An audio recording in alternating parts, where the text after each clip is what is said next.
Yeah, I put my dad in the street against a heavyweight. I've gone back to the dad. I've punched him a few more times. 5 blokes outside my front door. Can you come and help One me? hell of a fucking story, so stay tuned.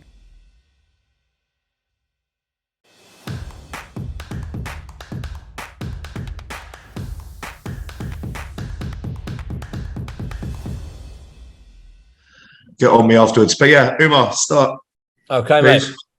Okay, this is Umar Ahmed for IFL TV, proudly sponsored by Everlast. I'm joined by Frank Warren and Joyce. I want to thank both of you making some time on this Sunday afternoon, evening, wherever we are.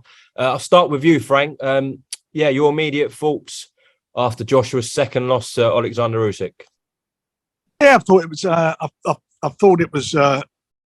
He lost the fight. I thought the one of the judges I thought was atrocious, and I certainly don't know how he had him up 5 rounds going into the 7th. But I didn't get that scoring. And again, judges are not accountable for their, for just poor scoring. I don't think they're crooked. It's just poor scoring, and it's another one of those again. And it adds sort of that was never a split decision. He got beat. He got beat by the better man on the night, which eventually he acknowledged. And I feel that, Usyk, I think Joshua did better than he did in the last fight. He showed more commitment in the fight, but I felt that, I just felt Usyk just too much for him. And certainly in the latter rounds, he's just too smart for him, too fast for him. And he doesn't seem to be able to cope with that. But he did. But hats off to him for trying.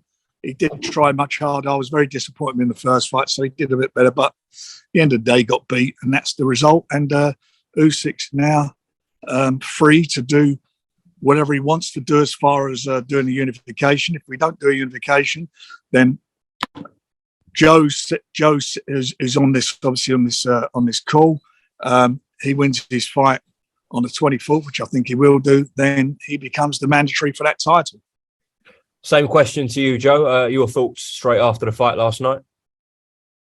Well, the fight itself was like really exciting. When it's like had a long build up and stuff, and what happened in the ring was good from what I saw. I thought Joshua, like his training and his training camp and etc. has been really well, and he did like the best he could do. He like tried to rough him up a bit. He tried the body shots and that, but all the while, Usyk, you thought he was getting hit with shots, but he wasn't quite. Like he was still, he was okay. He didn't phase him, and he was just like kind of picking him off. And he's so scientific. The way his boxing science is that he's like avoiding shots, landing them, and he's like just quicker on the inside, quicker to the punch. Where Joshua was throwing fewer shots.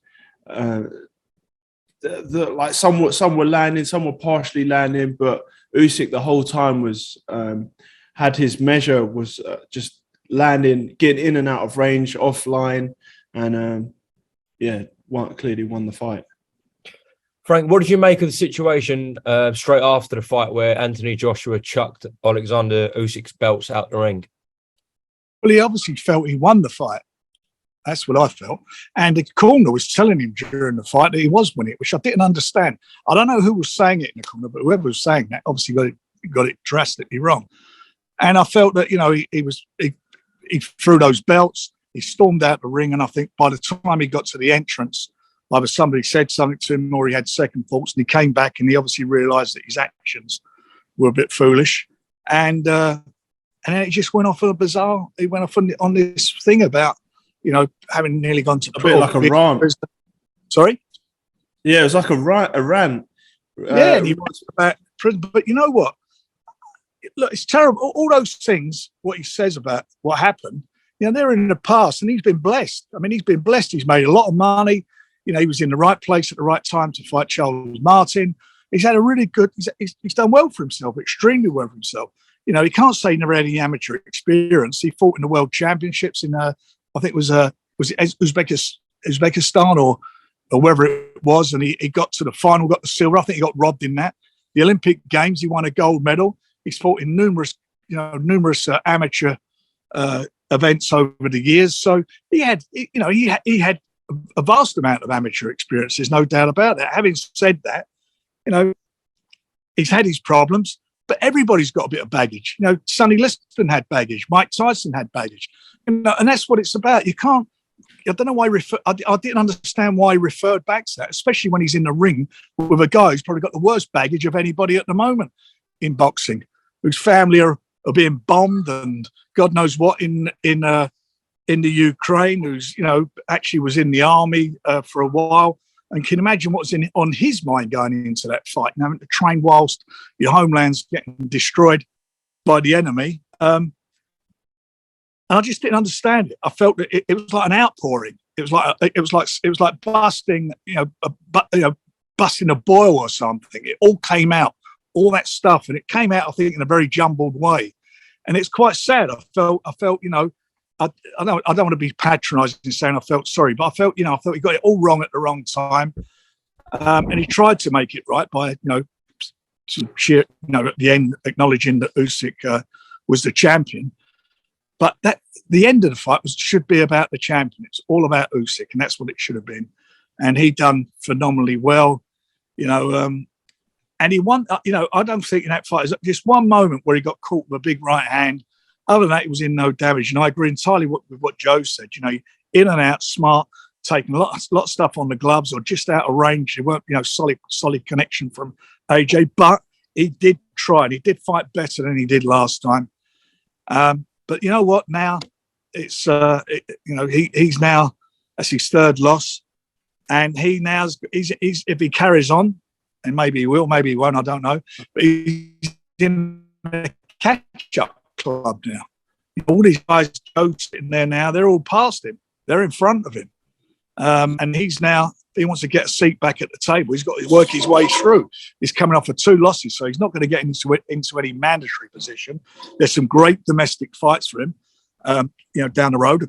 Again, with Joe, there's a great fight between him and Joe.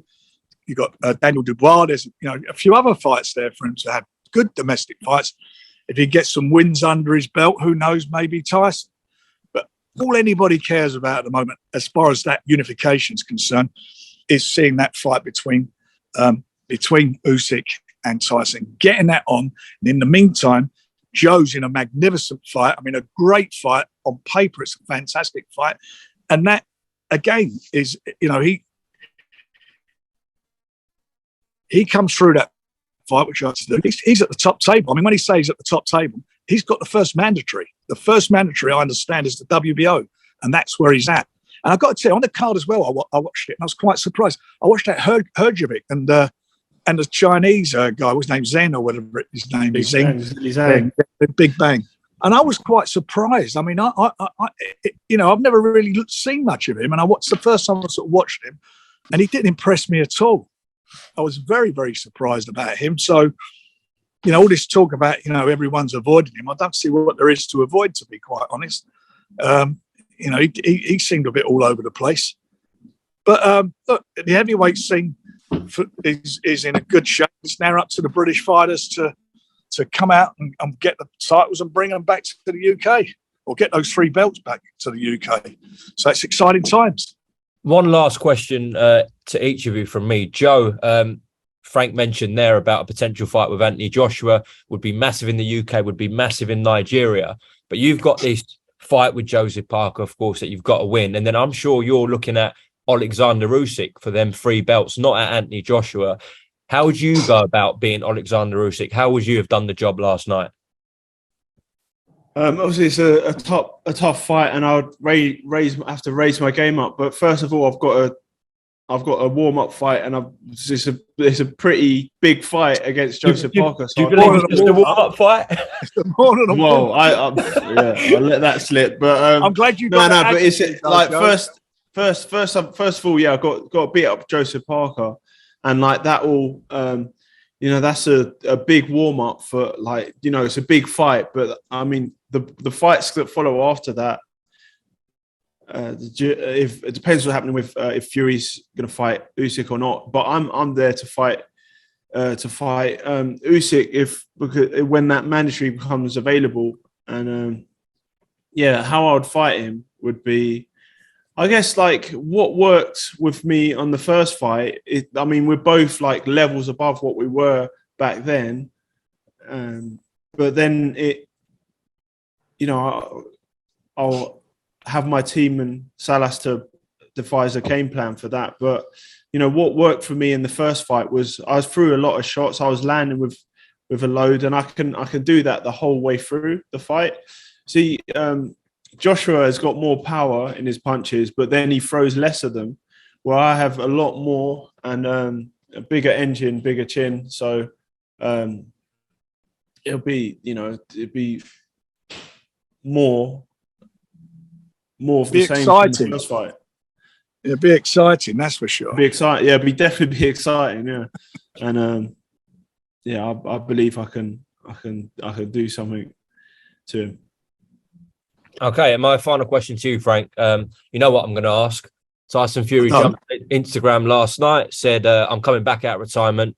Give me USYK. I can beat USYK and Joshua on the same night. Has there been any talks with Alexander Usyk's team initially, straight after the fight? What can you tell me?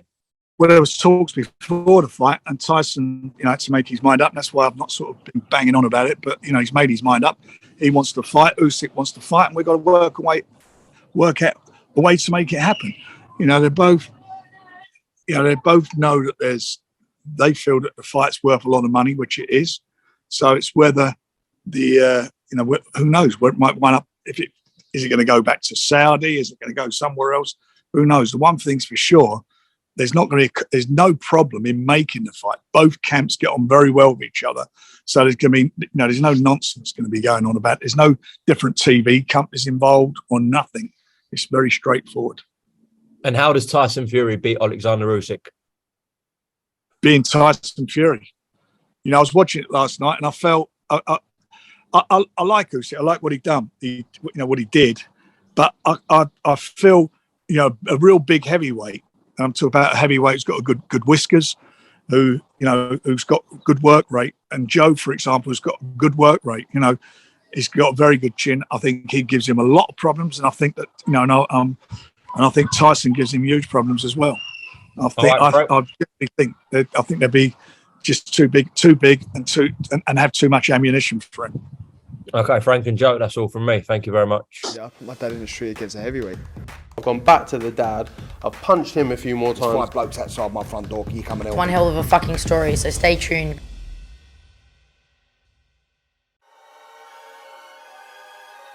Welcome, Team Everlast, to the Team Everlast Fitness app.